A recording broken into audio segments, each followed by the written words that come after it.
Buenos días. Yo titulé la intervención Reflexiones sobre la competitividad. Me parece que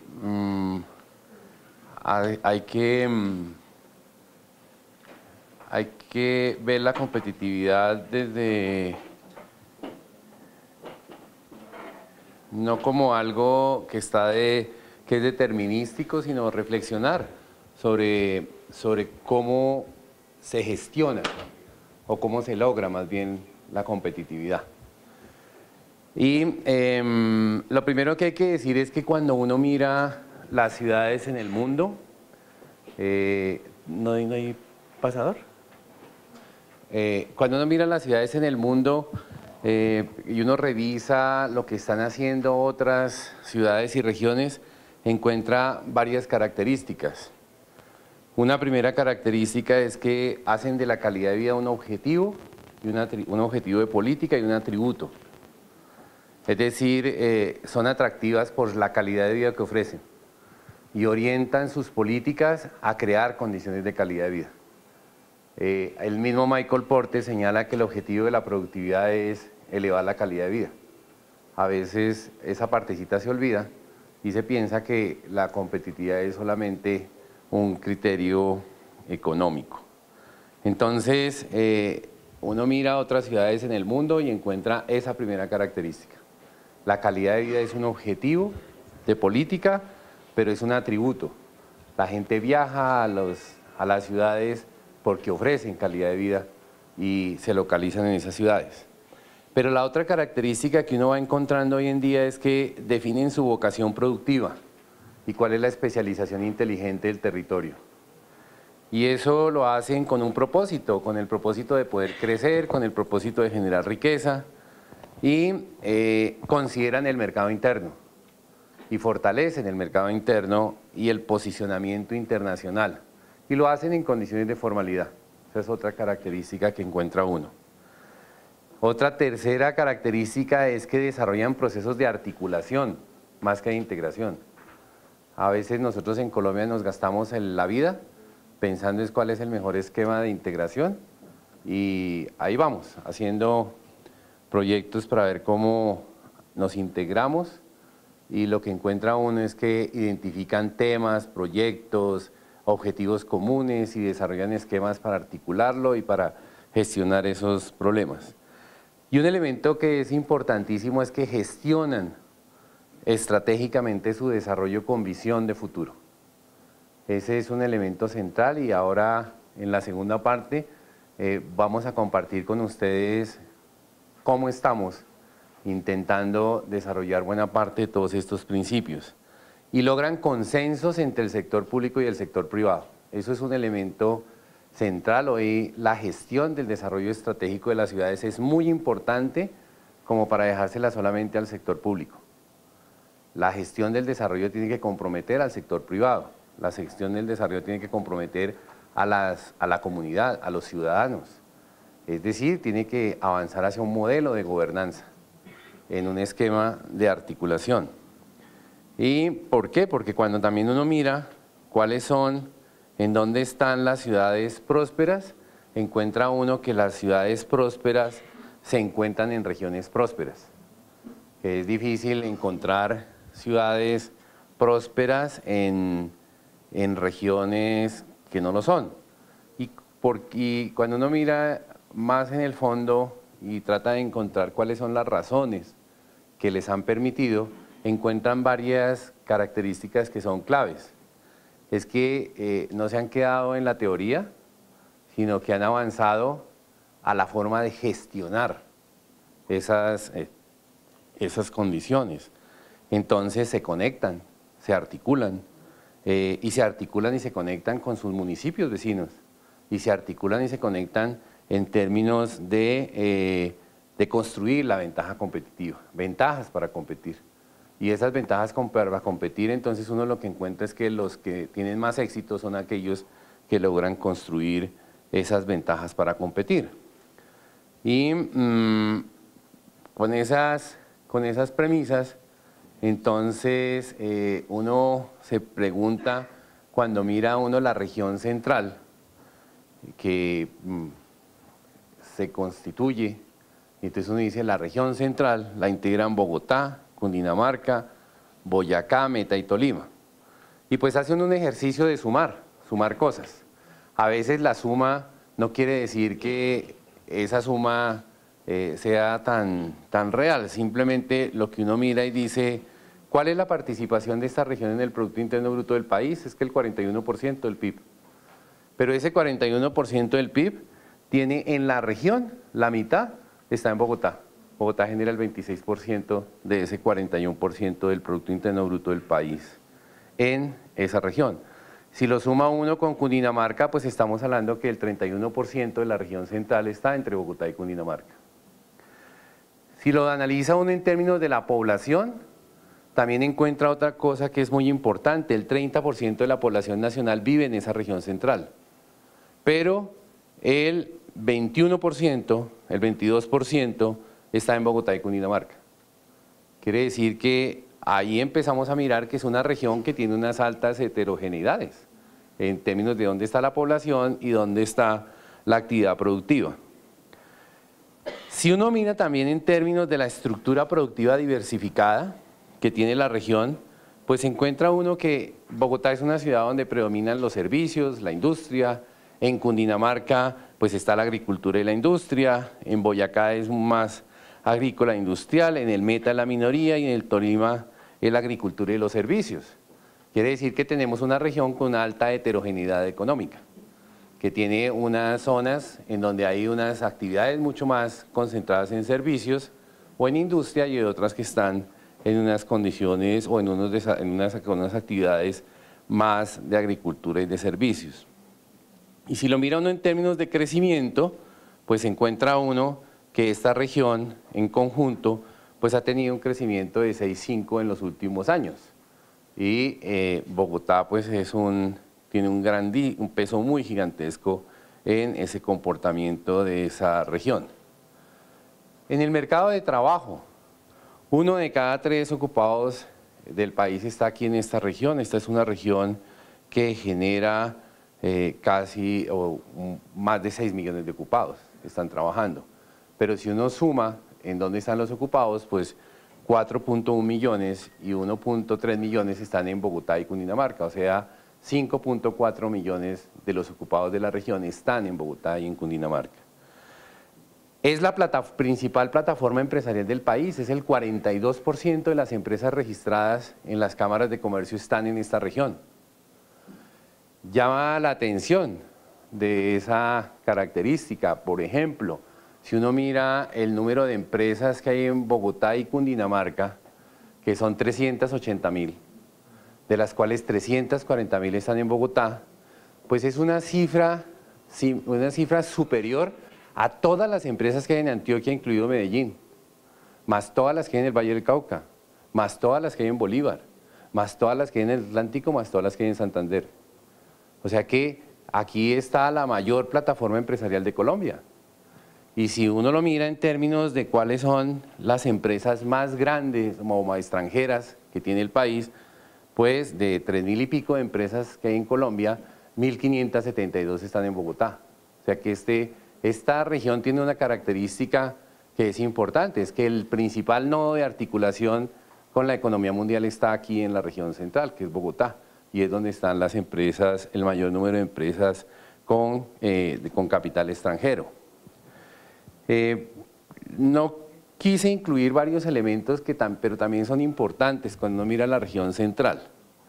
Cuando uno analiza cuáles son las ciudades globales en América Latina, de las ciudades globales del estudio que hace I.T. Kearney, que mira las ciudades globales en el mundo, Bogotá es la 4ª ciudad global de América Latina. Subió del 5º al 4º lugar. Si uno mira entre las mejores ciudades para hacer negocios, Bogotá este año subió al 5º lugar entre las mejores ciudades para hacer negocios en América Latina. Es considerada una de las ciudades más atractivas para invertir. Si lo mira uno en términos del Producto Interno Bruto de Bogotá, es más alto que el de algunos países de Centroamérica y de Suramérica.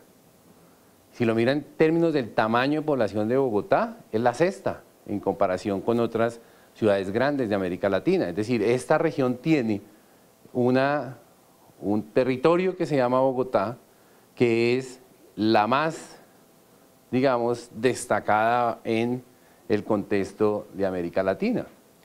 En próximos 10 años esta va a ser la primera megaciudad de Colombia con más de 10 millones de personas. Entonces eso lo que le muestra a uno es que pues es un desafío gigantesco. Si uno dice vamos a hacer competitividad y a alguien se le ocurre decir que es que el plan es igual para todos, pues no es igual, porque hay diferencias grandes entre Bogotá, entre Cundinamarca, entre el Meta y el Tolima. Entonces hay un elemento clave que es entender como cuáles son las características de cada una de ellas. Y a veces también cuando uno escucha que se habla de competitividad, pues siempre estamos hablando de cuánto exportamos. Pero si lo miramos desde otro punto de vista, este es el mayor mercado interno que tiene el país. Y este es un mercado interno muy grande. Bogotá es el mercado interno más grande porque tiene el PIB per cápita más alto de Colombia. Y cuando uno mira en un trabajo que hicimos en la Cámara de Comercio, ¿qué le compran las principales ciudades y por qué compran en esta región? Pues compran porque aquí hay proveedores únicos o porque la calidad del servicio es altísima, etcétera. Entonces, digamos una primera reflexión que uno se hace cuando mira esto es reconocer que estamos hablando de una región que es heterogénea y que tiene heterogeneidad en la localización de la población, tiene centros claros de aglomeración económica y de aglomeración productiva, tenemos diferentes vocaciones productivas y entonces ese es un primer aspecto que hay que considerar y mirar qué posibilidades hay de aprovechar el mercado interno, qué posibilidades hay de generar aprendizajes compartidos que permitan, digamos, avanzar en ese propósito. Y uno lo mira cuando analiza cuáles son esas características, por ejemplo, de las empresas y encuentra que, digamos, esta es la mayor plataforma, como había señalado, y que además de eso, pues hay un peso grande en las actividades de servicios, pero porque está Bogotá, fundamentalmente. Hay una actividad en Cundinamarca, etcétera, pero ese es un peso gigantesco. Ahora, no quiere decir que tengamos una actividad de servicios súper avanzada, pero sí este es el principal mercado de servicios. Por ejemplo, el 50% de la actividad financiera de Colombia se hace en Bogotá. Bogotá es el mercado de la industria creativa. Bogotá es el centro de las telecomunicaciones. Entonces, lo que uno trataría de identificar y decir es que cuando formula unas estrategias para promover, digamos, el desarrollo productivo, hay que considerarlo desde entender cuáles son las vocaciones productivas que tiene cada una de esas regiones. Miramos el informe de competitividad del cual se refirió el anterior conferencista y encuentra uno pues que hay regiones, como se señaló, que dependen más de sus condiciones básicas, o sea, cómo son sus instituciones, su infraestructura, el tamaño del mercado, la educación, la salud, el medio ambiente. Si hay una región de eficiencia, tiene estas más educación superior, más eficiencia en los mercados. Y si ya es una economía más sofisticada, tiene todas estas, más sofisticación, más innovación y dinámica empresarial. Y encuentra uno, cuando lo mira los resultados, esta situación. Bogotá, que está acá, es la primera, es la región más competitiva de Colombia. Cundinamarca está en el 6º lugar, pero aquí ya nos dice una cosa, que hay unas brechas entre Bogotá y Cundinamarca. Si uno suma Bogotá y Cundinamarca, pues es la región más competitiva. Si deja solo a Bogotá, pues es la más competitiva, pero Cundinamarca está de 6ª, y entonces ahí hay unas brechas entre los dos. Boyacá está en el 9º, Meta está en el 10º y Tolima está en el 17. Ese, digamos, es como el resultado. Y si mira uno cuál ha sido, digamos, el comportamiento, pues Bogotá entre el 2013 y el 2014 sigue siendo la primera, Cundinamarca sube 3 puestos, Boyacá cae 3 puestos, el Meta sube 2 puestos y el Tolima sigue igual. Y cuando uno trata de buscar y entender cuáles son qué es lo que hace que, digamos, que suba o baje, pues se encuentra que está muy asociado pues al peso que tienen los factores en los cuales se está analizando. Entonces, Cundinamarca sube porque mejora la eficiencia institucional. Bogotá, el más atrasado que tiene es el tema de la eficiencia institucional. Y cuando uno mira, digamos, este informe es muy interesante porque este informe lo que le permite a uno entender es, aquí hay unos factores, digamos, que se consideran que son las fortalezas y aquí hay unas debilidades. Pero cuando uno coge el informe y ingresa en cada uno de esos factores y mira, digamos, como los componentes de cada uno de ellos, encuentra que en general hay cosas que son claves. Hoy en el mundo, el recurso humano es una de las fortalezas esenciales para competir. Y cuando uno mira esas características, encuentra varias brechas que son importantes. Nosotros en Bogotá tenemos un gran reto y un desafío en cómo mejoramos el acceso y la cobertura de la educación superior, por ejemplo. Ese es un gran reto que tiene esta ciudad si quiere que su recurso humano sea una de las fortalezas más grandes. Pero cuando uno analiza, digamos, a Tolima, a Meta, a Boyacá, pues ese reto es también un reto muy importante que debe estar, digamos, articulado a las vocaciones productivas. Si seguimos, porfa, gracias. Y en el caso de Boyacá, pues igual, digamos, si ustedes miran aquí cuando se habla de sofisticación e innovación, pues entre 22 regiones, pues está en el puesto 14, usted está por debajo de la mitad. Lo que quiero decir es que una manera de leer el resultado es darse uno cuenta que las mayores brechas en el conjunto están asociadas a si la economía es sofisticada o tiene eficiencia o condiciones básicas. A veces se encuentra uno que las mayores fortalezas pues están en las condiciones básicas y que las grandes brechas están en cómo mejoramos en las condiciones, digamos, para ser mucho más eficientes y que están asociadas pues al recurso humano, a la capacidad de innovar y de diversificar en los bienes y servicios, e igual sucede con el Meta. Si ustedes se dan cuenta, cuando hablamos de sofisticación, pues está en el puesto 12, 20, 19, 11, 16, 12, 11, 11 y mejora, digamos, pues en el tamaño del mercado, en la educación básica, etcétera. Entonces, Claudia, aquí. Entonces, ¿eso qué significa? Significa que este tipo de ejercicios son útiles. Son útiles y hay distintos rankings y distintos, digamos, análisis, pero un primer elemento que es importante es que hay que tener sistemas de información y hay que mirar la información y hay que conocer a mayor profundidad cuáles son las características de cada uno de estos digamos, de los departamentos y de los territorios que integran la región central. Varios retos que son claves, de los cuales tenemos que pensar. En el 2020, o sea, dentro de poquitico, tendremos más de 15 millones de habitantes en la región central. El 56% van a vivir en Bogotá, el 19% en Cundinamarca, 9% en Boyacá, el 9% en el Tolima y el 7% en el Meta. Y eso, en la anterior intervención nos hacía también esa reflexión y lo coloco como manera de reflexión también. ¿Cómo vamos a gestionar esa aglomeración económica y esa aglomeración de población? Ese es un tema importante de reflexión en un contexto de cambio climático. ¿Cómo vamos a gestionar esa aglomeración económica y de población? ¿Y cómo la vamos a gestionar si tenemos en cuenta que la calidad de vida debe ser un objetivo y un atributo central de la política? El otro aspecto importante es si vamos a ser capaces de consolidar una estrategia que consolide la vocación productiva y que combine. Pues tenemos actividades tradicionales, al fin y al cabo nadie exporta lo que no produce, pues no producimos cohetes, no exportamos cohetes. Producimos lo que tenemos, exportamos lo que tenemos para producir.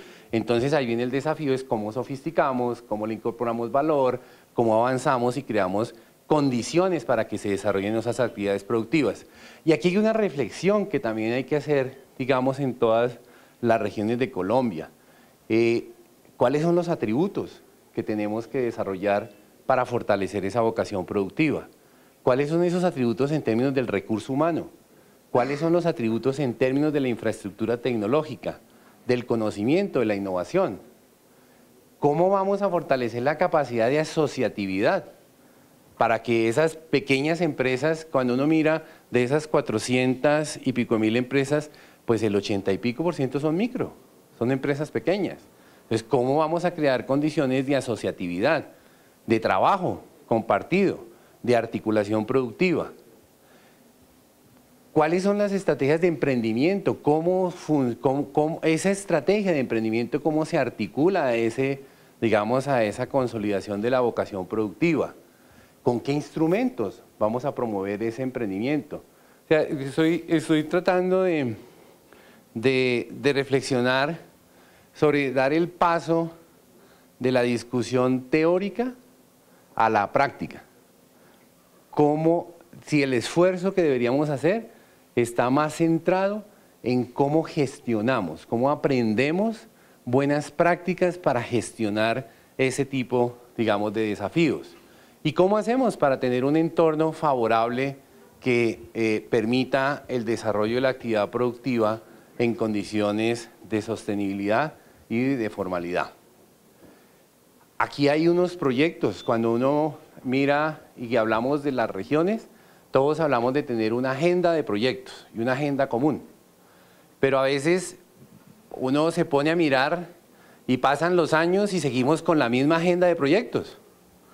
Y Bogotá y Cundinamarca seguimos hablando de tener una agenda común. Y uno mira el plan de ordenamiento territorial, por ejemplo, y el plan de ordenamiento territorial, y usted analiza lo que se planteó en el primer plan de ordenamiento, y ya lo vamos a tener que revisar, y más del 60% no se ha hecho. Los proyectos no se han hecho. Entonces el desafío que uno tiene es, oiga, ¿cómo vamos a desarrollar esos proyectos? O sea, vuelve al tema de la gestión, ¿cómo vamos a gestionar esos proyectos para construir acuerdos que nos lleven a crear y a resolver los problemas de movilidad y colectividad? Y el tema del talento humano. Entonces nos quedamos a veces en la teoría, el recurso humano es el más importante para gestionar el desarrollo, pero con eso nos quedamos. A veces recuerdo cuando estábamos construyendo el primer plan de competitividad para Colombia, que Michael Porte nos decía al equipo de colombianos que se integró para construir ese primer plan de competitividad, nos decía, ¿qué hacemos con el SENA? Y entonces en ese momento la gente decía, no, pues acabarlo. Y entonces él decía, si ustedes estuvieran en Bangladesh, lo primero que estarían pensando es en cómo tener una entidad que ayudara a la formación. El tema no es acabarlo, sino el tema es transformarlo o adecuarlo a las necesidades. Entonces a veces nos quedamos en que el talento humano es una de las mayores fortalezas, pero no hacemos el transcurso, es decir, cómo hacemos para que el talento humano se vuelva realmente una de las fortalezas. Y hacer de la calidad de vida un objetivo y un atributo de política implica ampliar las oportunidades para la equidad. Y uno de los temas centrales para ampliar las oportunidades para la equidad es la educación. Y conseguir que la educación sea igual para todos. Cuando usted tiene educación para ricos y educación para pobres, pues ahí no está generando equidad. Cuando usted tiene distintas posibilidades de acceso a la educación, pues no está generando equidad. Y entonces la equidad significa es cómo ampliamos oportunidades para que la gente tenga educación, para que haya empleo de calidad, para que haya entornos urbanos de calidad.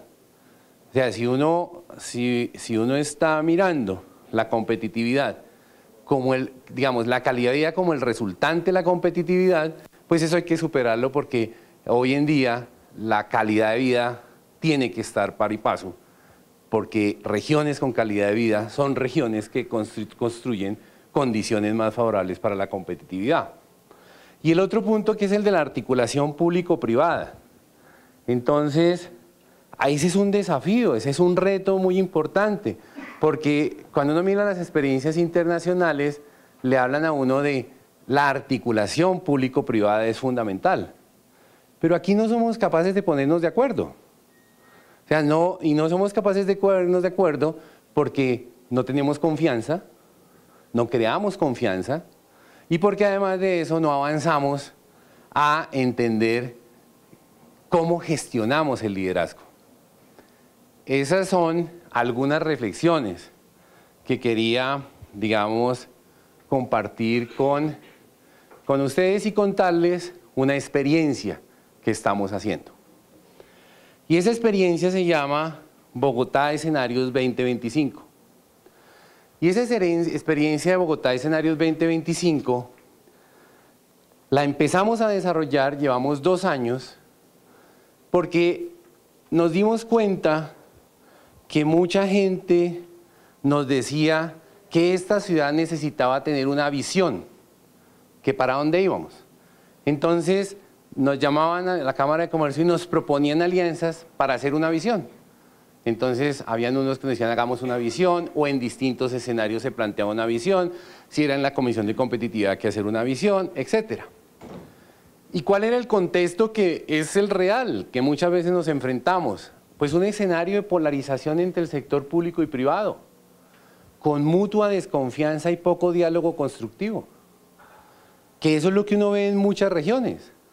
Es decir, el sector público y el sector privado no hablan, o el sector público y el sector privado no crean o no implementan mecanismos.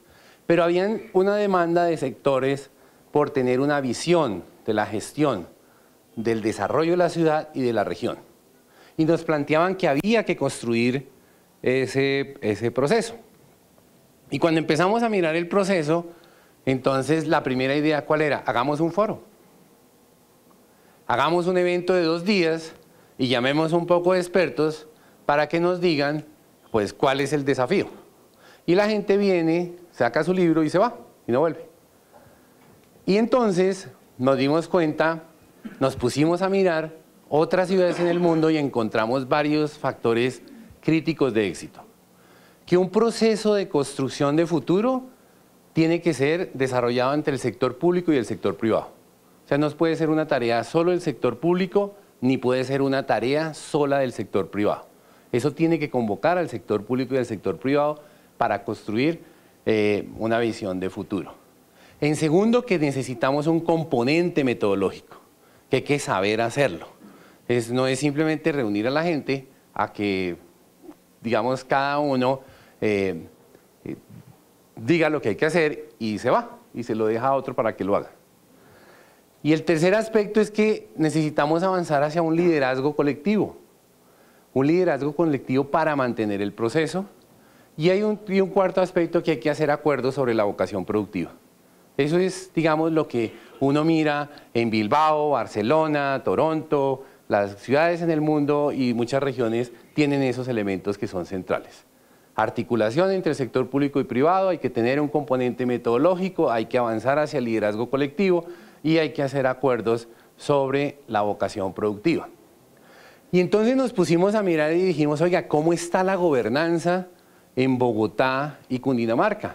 Que también sirve un ejercicio para aplicarlo en las distintas regiones. Y nos pusimos a mirar realmente, si uno quiere hacer un proceso de liderazgo, pues hay que mirar cuáles son como los factores claves que mueven la gobernanza. Y encuentra uno, nos asesoramos, trajimos expertos y hicimos la primera encuesta que se ha hecho sobre gobernanza en Bogotá y la región. El resultado, pues todos los indicadores son bajitos. Y un primer aspecto es la confianza, que es la más baja. O sea, uno de los aspectos claves en donde es difícil crear gobernanza es porque no hay confianza. Y no hay confianza porque no se confía en las decisiones, porque no se hace el manejo de los recursos como públicos como se debe hacer, etc. Pero hay otro segundo aspecto que es el de la transparencia. Y le preguntábamos a empresarios, a ciudadanos, a funcionarios de Bogotá, de los municipios, etc. Y también nos decían, mire, hay un problema en la transparencia, en la forma como se contrata, en la forma como se ejecutan las obras públicas, en la forma como se construyen los planes de desarrollo, en la forma como se planea y está en los informes de gestión. Entonces, ese también es un elemento central. Y el tema del liderazgo. El liderazgo también muy bajito, el tema del liderazgo. Y el de la participación. Cuando uno mira el tema de la participación, la gente le dice, uno, que no participa, lo cual ya se sabe. ¿Por qué no participa? Porque le falta información. Eso es como lo básico. Pero cuando uno entra a hablar profundo, la gente dice, no participo porque los escenarios de participación no son efectivos. Pero hay algo más grave. Y no participo porque no me gusta comprometerme. Entonces ahí viene otro tema que es importante. ¿Cómo hacemos para que los escenarios de participación sean efectivos o no sean efectivos? ¿Qué, Octavio?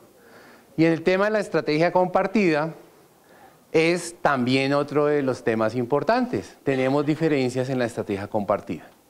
Entonces, nos pusimos en la tarea de hacer una alianza entre la Alcaldía y la Cámara de Comercio para desarrollar este proceso de construcción de futuros para Bogotá. Y entendimos que había que hacer una metodología y trajimos a Adam Cajén, quien dirigió la construcción de escenarios de futuro para Sudáfrica, y utilizamos una metodología de diálogo transformativo por escenarios. El punto central fue el de buscar cómo consolidábamos unos espacios de diálogo y cómo lográbamos unos acuerdos estratégicos para la sostenibilidad de la región, basados en varios principios, en que había que recuperar la confianza, la transparencia, la participación y el liderazgo colectivo. Y entonces esa alianza la hicimos y entendimos tanto la Cámara como la Alcaldía Mayor de Bogotá que el objetivo era, teníamos que invitar a distintos líderes de la ciudad que fueran representantes, representativos y no representantes. Es decir, que estuviera porque era o era un empresario, o era una mujer, o era un joven, o era un académico, o era un funcionario de una institución pública, etc. Y los invitamos, simplemente los invitamos a hablar desde sus perspectivas de cómo veíamos la ciudad, de cuáles eran las tendencias que teníamos en la ciudad y cómo lo logramos. Estructuramos una fase y entendimos que construir futuro para una región implica hacer una fase, hacer un proceso. Y fuimos y le preguntamos a muchos líderes y la recomendación que nos hicieron fue no hagan un libro, no se queden en un libro, creen condiciones para desarrollar un proceso. Y ese proceso hicimos la fase de construcción de escenarios, después aquí invitamos a 34, después invitamos a 200, vamos a invitar a 500 y avanzaremos hasta tener comprometidos hoy participando a 1 millón de personas en este proceso de construcción de largo plazo. Sigamos. Y entonces, con esa metodología, hicimos 60 entrevistas a actores relevantes, invitamos a 34 personas representativas de la ciudad y construimos 3 escenarios. 3 escenarios de lo que puede ser el futuro de Bogotá. No de lo que cada uno quiere que sea el futuro de Bogotá, ni de lo que cada uno desea que sea el futuro de Bogotá y la región.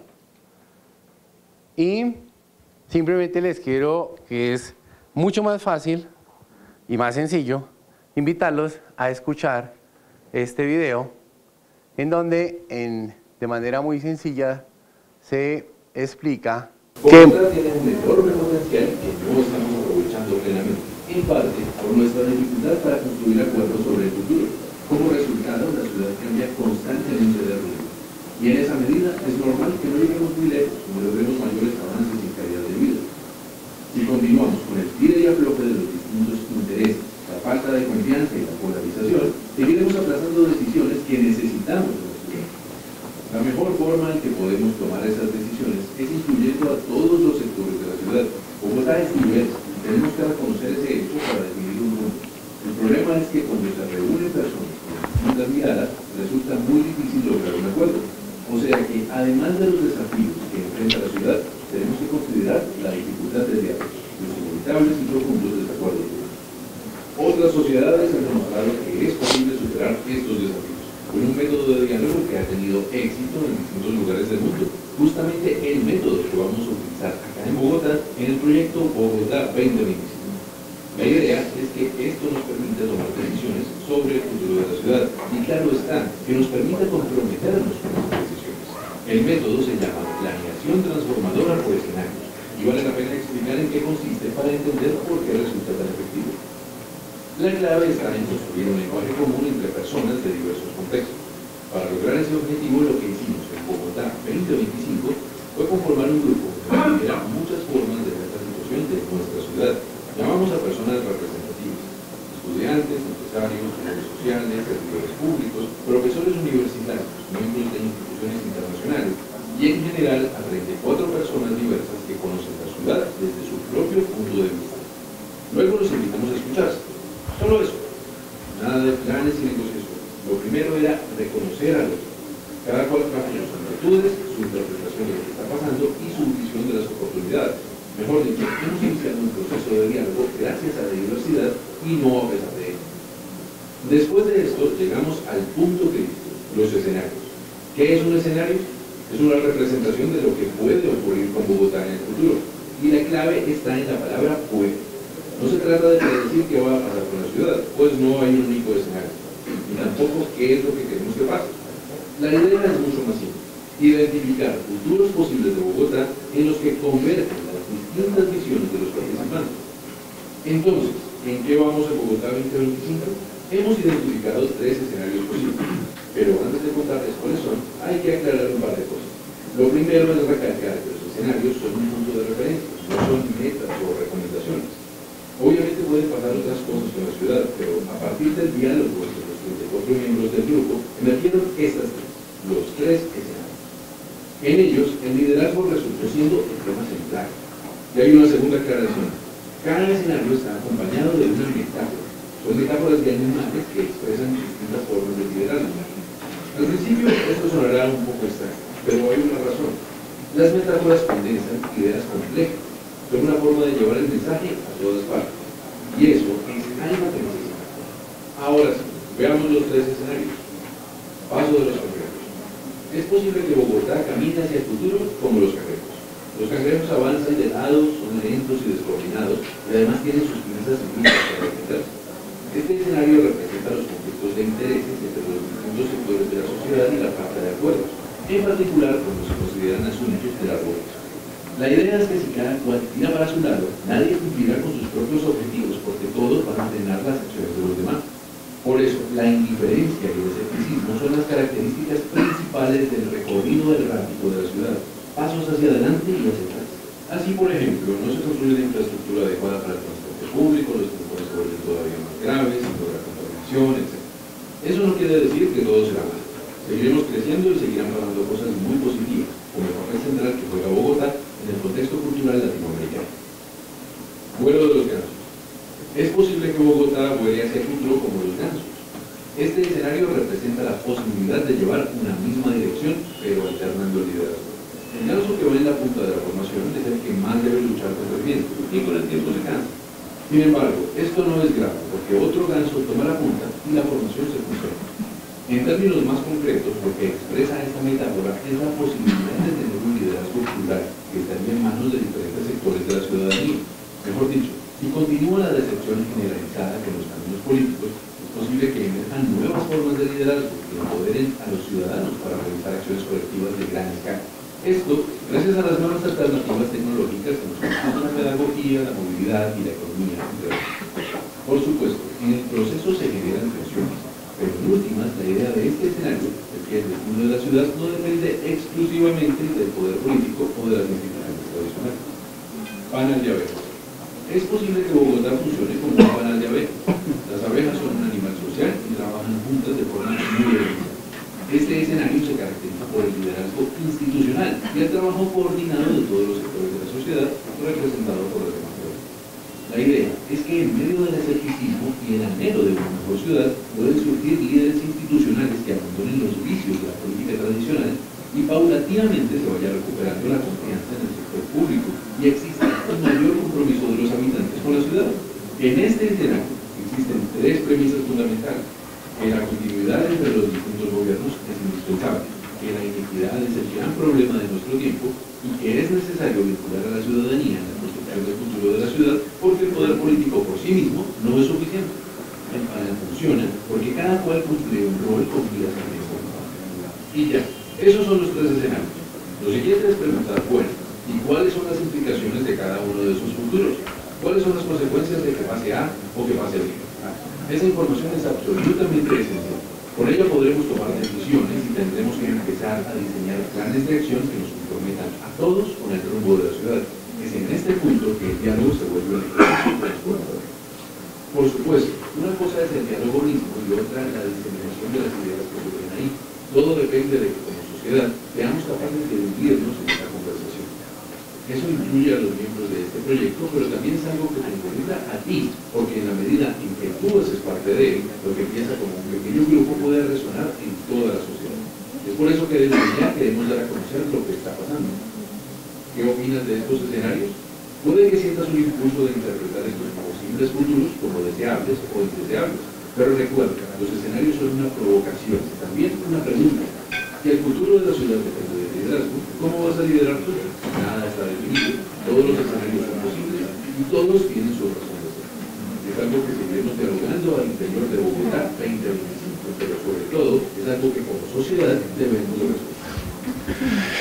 Quisiera terminar simplemente señalando que como nos hizo la reflexión en la intervención anterior, que entonces a lo que estamos aquí hablando es sobre cuál es el tipo de liderazgo que se necesita y cómo se va a poder gestionar, digamos, estos desafíos que tiene la región y con qué esquema de liderazgo y de articulación público-privada se tiene que desarrollar.